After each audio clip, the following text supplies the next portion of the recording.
Coming up on QUTV News this week, we have the latest updates surrounding the death of a Utah University student. Scary movie lovers are in for a special treat. Find out when you can experience The Purge in real life. And we'll tell you how to avoid getting a parking ticket on campus. Hello and welcome to QUTV News this week. I'm Adam Meyer. And I'm Quincy Feeney. You may want to think twice about where you park your car on campus. For some students, they're seeing tickets on their windshields along Chestnut Street. QUTV's Abigail Moore shows you how this is affecting local businesses.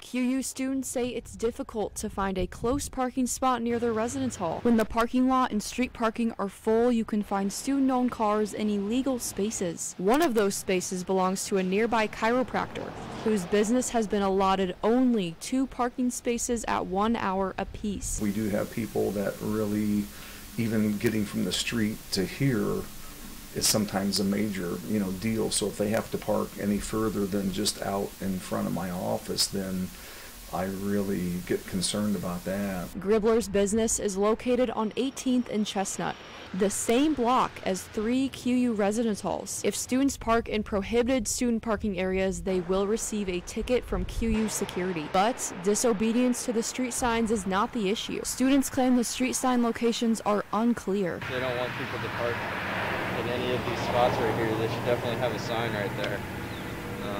Not just assume that I know that this means I can't park on the entire street, because if I'm looking at that, I'm like, okay, I can't park from here back.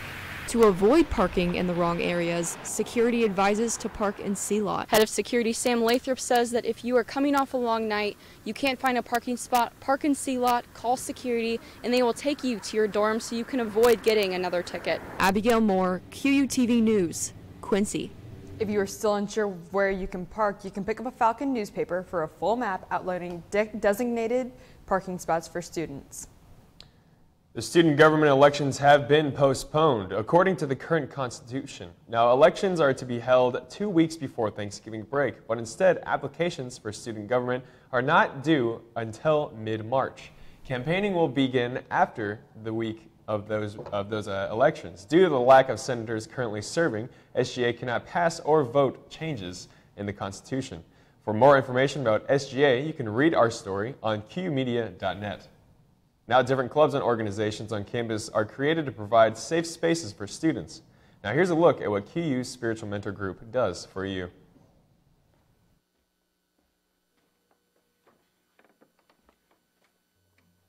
For some, walking back into faith is a little bit harder. That's why there's a group on campus to help with this.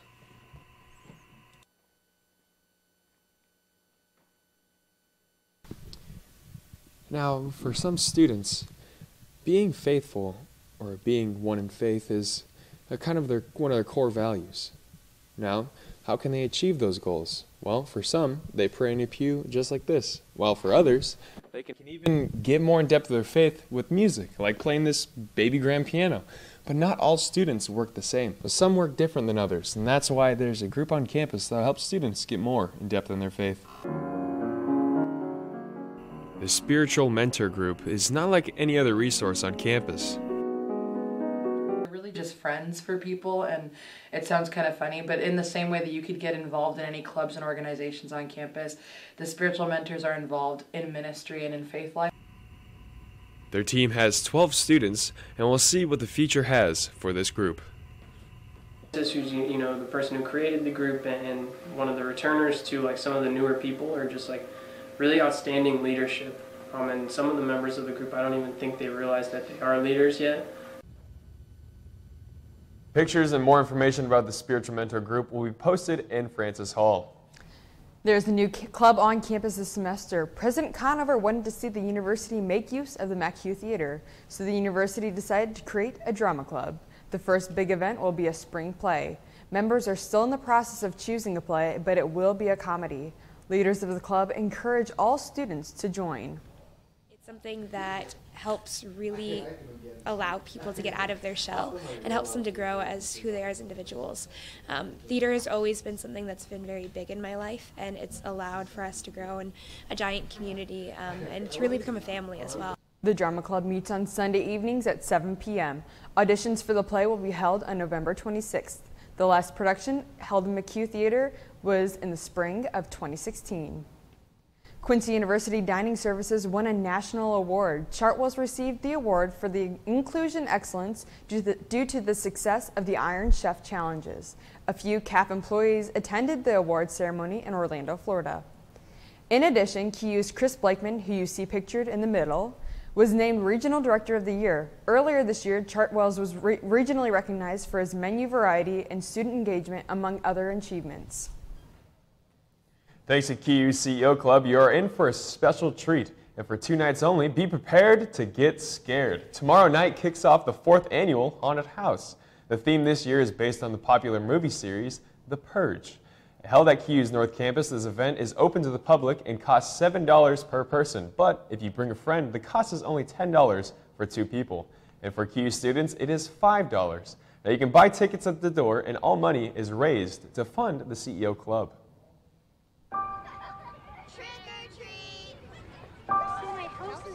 Which one should we go to? They're all spooky. I'm gonna pick that one over on across the street. Yeah, do you? Oh, what the? Hey! Oh, I got Well, it was a monster opening for the latest installment of the Halloween franchise. It made about $77.5 million in its opening weekend in North America.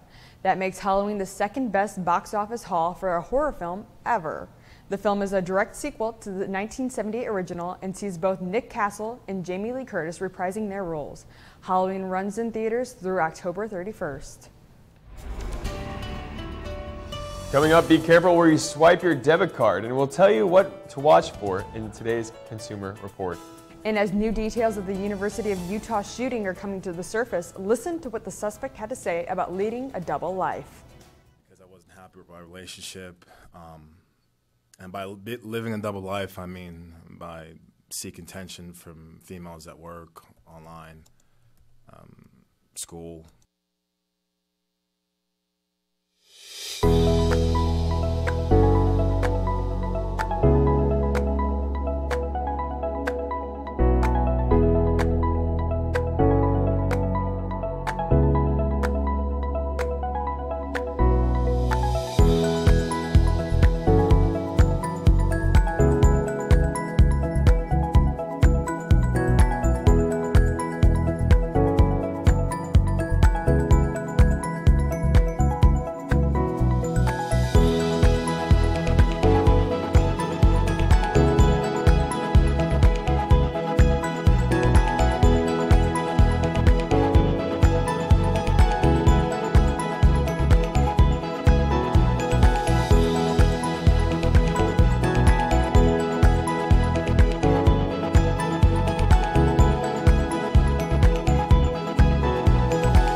College shouldn't be as hard as understanding fine art.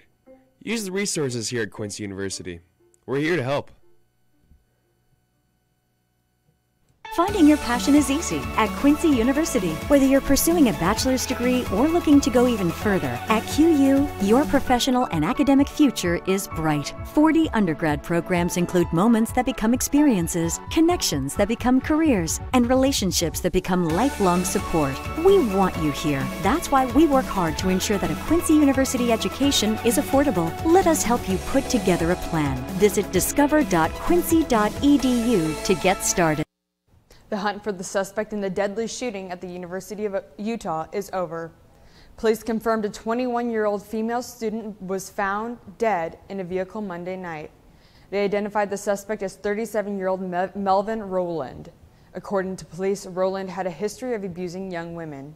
We have recently learned the suspect killed himself on Tuesday. A couple hours into the investigation, we learned that the suspect had gotten off the campus in a vehicle he was picked up. Through an investigative lead, approximately 1:15 in the morning, the The suspect was located by Salt Lake City Police Department downtown off of 600 South. A foot pursuit ensued. The suspect ran into a church, at which time he took his own life. Police say the victim and suspect dated for about a month before she broke it off after learning of Roland's criminal past. In some cases, it's easier to get fraud charges dropped from your credit card than your debit card.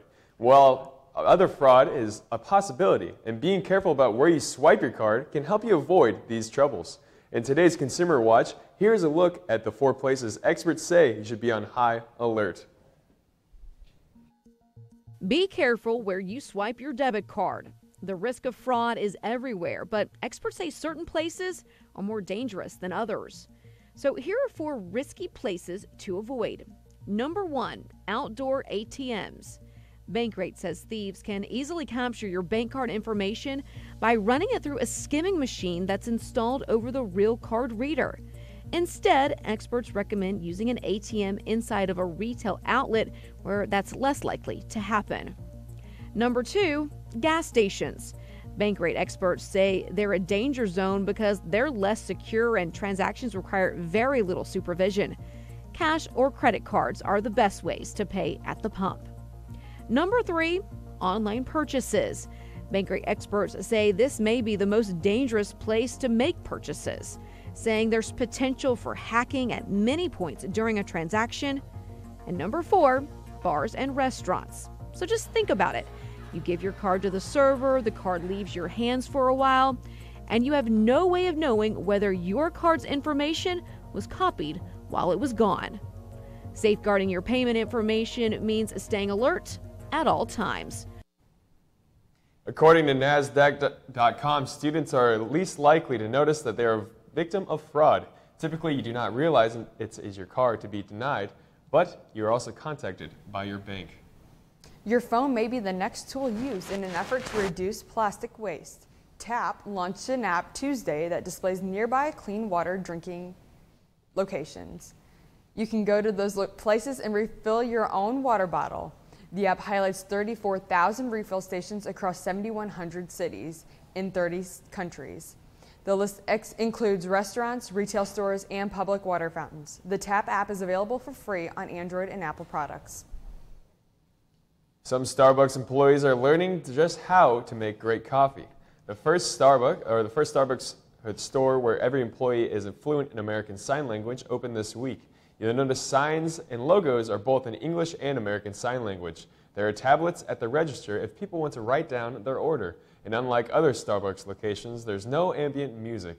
It's not just a change of pace for customers. Several baristas say the deaf and hard of hearing community are seriously underemployed simply because of the language barriers. The store is right down the street from the world's only liberal arts school in the deaf and hard of hearing. McDonald's hopes a new menu item will bring you in for breakfast. The company has added its first new breakfast sandwich in 5 years, the Triple Breakfast Stacks. The sandwich has 2 slices of American cheese, 2 sausage patties, bacon, and an egg. Fewer Americans are eating at McDonald's, so they hope to boost business. It must have been God's plan because Drake has broken a musical record the Beatles set over half a century ago. The Canadian rapper officially broke the record for the most top 10s on Billboard's Hot 100 chart in a single year. This feature had his Bad Bunny MIA pushed him to the past Fab Four. Now Drake has 32 top 10 songs overall, a record for solo male artists. He stands the 3rd most overall after Madonna and the Beatles. Well, talk about a well-traveled kid. Not even a year old, a newborn has been traveling all over the U.S. and may even break a world record. You've come a long way, baby. At just 6 months old, little Harper Gates has been to all 50 U.S. states. Her parents started the whirlwind trip during her mother's maternity leave in June. Along the way, little Harper hit some milestones of her own. You know, like North Liberty, Iowa, she rolled over for the first time, and Anchorage in Alaska, she ate her solids for the first time. On October 18th, the family crossed into Vermont, completing the 50-state journey. The couple's now trying to figure out if Harper is the youngest person ever to visit all 50 states. They've reportedly submitted the feat to the Guinness Book of World Records.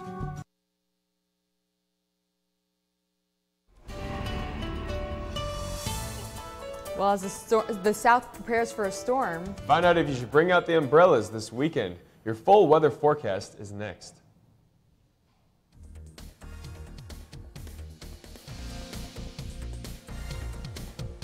Soccer is a physically demanding sport that often results in a tie. Student life comes with its own demands, and often it feels like the losses outnumber the wins. Sometimes you just need someone to listen. It's comforting to know our Quincy team extends beyond the field.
You have to make it your cue for you to do what you love.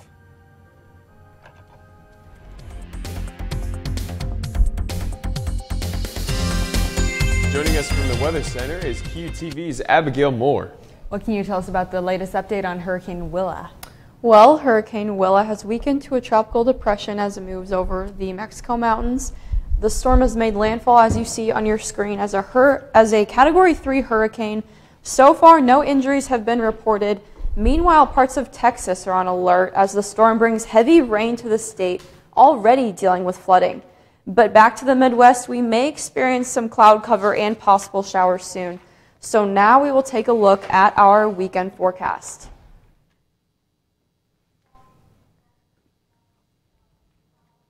And so our weekend forecast will entail our weather, our cool temperatures, and we're going to take a look at what our weekend has in store and also our 7-day outlook. Right now, our temperatures show 52 degrees, cloudy outside. It feels like 51 degrees.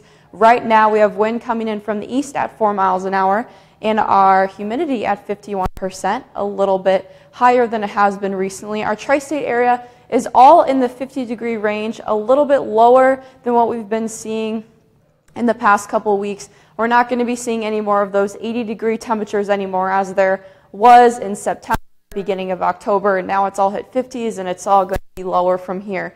So, and you can see how that does affect our tri-state area. See, we have rain coming in from the east, moving in, and those clouds are going to affect the temperatures, the rainfall, things like that. So we have our rain coming in, moving in. It affects our tri-state area, Quincy, Chicago, St. Louis, Hannibal, Keokuk. We also have rain moving in, coming up from the south and moving in. So we will be seeing that rain in the next couple of days. You can see on our East Coast current temperatures, Miami is at 85 degrees, while the surrounding areas are a little bit lower than they have been in the past week, 2 weeks or so. Atlanta is at 57 and Memphis is at 57. But we still have Miami and New Orleans in the 80s, and that will most likely change soon as the weather hits them like it has hit us. You can see our 24-hour temperature change here. St. Louis went down 1, Chicago went up 2. You can see Des Moines went down 3, so we are being affected in this area drastically as our numbers keep changing, fluctuating. You can see over my right shoulder here that our areas, North Platte, Garden City, and Wichita, they've all gone down a certain amount. They're not seeing snow yet, and we're not seeing snow yet, but you can see that All of our temperatures here are fluctuating. They're very different, and that changes within each area of the city. Right now, 3-day forecast coming for you. Thursday, right now we're seeing PM showers this evening at 10 o'clock tonight. Friday, we're going to be seeing all-day showers. And that in combination with our 40-degree low, as you can see right here, is not a good combination. So showers beginning at 8 a.m. and continuing on throughout the day. You might see a little bit of a drizzle. Saturday, partly cloudy, high of 60, low of 46. But you'll see that you'll have clouds, you'll have some of that rain coming in. Still, there'll be a 30% chance in the morning and 40% chance in the evening. Our 7-day forecast, just the same. Sunday, you can see partly cloudy skies, 58 degrees. And Monday, clear skies, our only clear skies this week. Tuesday and Wednesday, you can see we have occasional showers and cloudy. We will have a chance of rain on Wednesday, unfortunately, for those going out for trick-or-treating on Wednesday. But Tuesday will be our only day that we will see clear skies this week. So hopefully we see more of that in the days to come. Yeah, it sounds like a little messy weekend for weekend plans. Exactly. Well, thank you for the update. Coming up in sports, we have your game highlights just a minute away. And find out what QU athletes are doing to give back to the community for Halloween.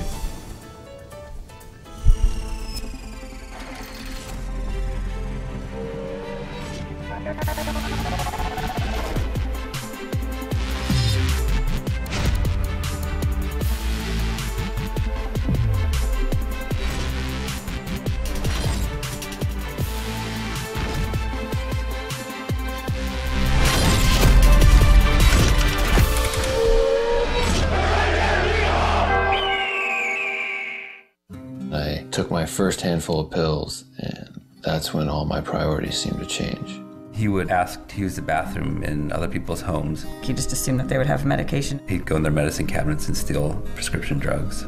I wish I knew really what these prescription pills were. We were so naive about the whole drug thing. These are all synthetic forms of heroin.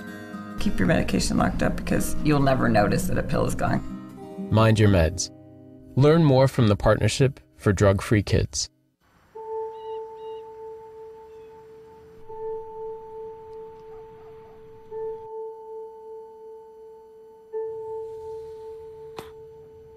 Idle hands.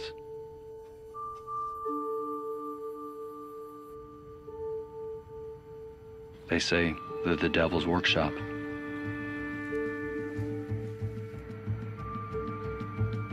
Easy targets.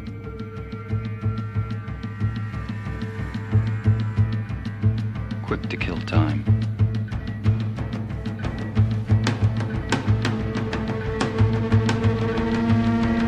But give idle hands something to do, a place to go, a purpose. And they're capable of amazing things.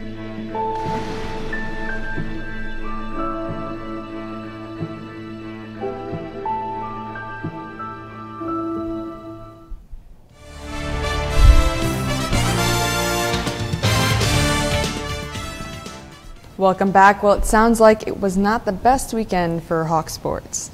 Yes, and playoffs are soon upon fall sports, but one team is doing well as a whole. Anna Konzak has the latest with our sports recap. Thanks, Adam. You know, the women's soccer team's really been on a roll. Women's soccer just picked up a pair of wins this past weekend. Lauren Crane kicked 2 goals while Haley Riley, Abby Pulliam, and Mary Maloney put up a goal each in the Hawks' 5-2 win over Maryville. The team extended their win streak to 4 on Sunday, defeating University of Missouri St. Louis. Strikers Abby Pulliam and Lauren Crane each scored a goal in the Hawks' 2-0 win over the Tritons. Men's soccer ended up with a 1-1 draw in their game against Maryville last Friday night. The Hawks were quick to strike. Senior Kyle Frazier sent a beautiful ball from deep in the left corner. Frazier's pass rolled into the box right to the feet of redshirt junior Justin Armfield. Armfield put his shot past the keeper to give the Hawks the 1-0 lead. The team went into double overtime for their 1-1 draw. The team played again on Sunday with University of Missouri St. Louis. Kingsford Ajay put up 4 shots, but the Hawks were unable to find the back of the net in their 2-0 loss to the Tritons.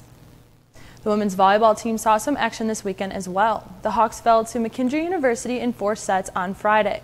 Taylor McMonagle led the team with 14 kills and 18 digs. Sarah Brown had 13 kills on 8 attempts and 0 errors with a .700 hitting percentage. The team hosted University of Illinois Springfield on Saturday. Taylor McMonagle led the team once more with 14 kills, while the Hawks lost in 3 straight sets to the Prairie Stars. The football team played their 6th home game of the season on Saturday. The Hawks almost upset Missouri S&T in their 20-13 loss. Freshman linebacker Peyton Chappell had 2 interceptions, 2 tackles for loss, and helped limit the highest scoring offensive in the GLVC to less than 300 yards. The team travels to Truman State Saturday the 27th. And speaking of football, a trio of Chicago Bears players surprised passengers and airline workers inside and outside the United Airlines terminal at O'Hare Monday. Charles Leno Jr., Raquan Smith, and Trey Burton loaded luggage and helped out on the tarmac. They also took pictures with fans who were surprised to see them there. The players were good sports despite the disappointment of Sunday's loss to the Patriots. With Halloween less than a week away, QU is preparing for the 6th annual Halloween with the Hawks. This community event provides a safe place for kids to trick-or-treat while talking to student athletes and coaches. Come join the fun at the football stadium from 4 to 6 p.m. this Sunday. In case of bad weather, Halloween with the Hawks will be held in the Health and Fitness Center. Either way, there will be games and, of course, lots of candy. And that's a wrap for sports. All aboard! An infamous ship that sank over a century ago is being rebuilt. We'll tell you when it plans to set sail. Stay tuned.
You taught him how to hit a baseball,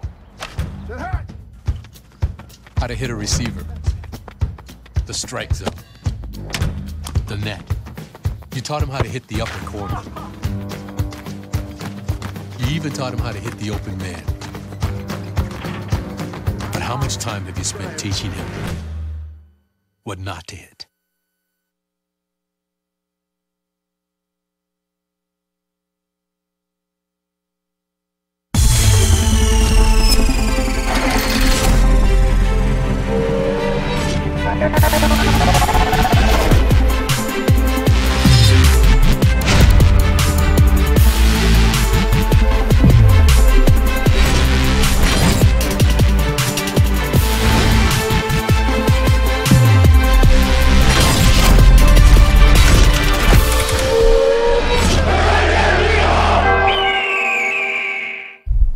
Well, good news for all of you Titanic fans. A replica of the Titanic is set to embark on its maiden voyage in 2022. Construction of the Titanic II was put on hold a few years ago because of a financial dispute. But now the USA Today is reporting that the $500 million project is back on track. The ship will feature the same cabin layout as the original. The Titanic II will sail from Dubai and then trace the original route from Southampton, England to New York. The new ship will also carry 2,400 passengers and 900 crew, nearly the same as the original. It will also be equipped with modern navigation and plenty of lifeboats. You know, I don't think I would take my chances with that trip. No, absolutely not. I think I would though. I loved the movie, so yeah, I definitely think I'd give it a shot. Yeah. Well, it seems our vote is split down the middle. So.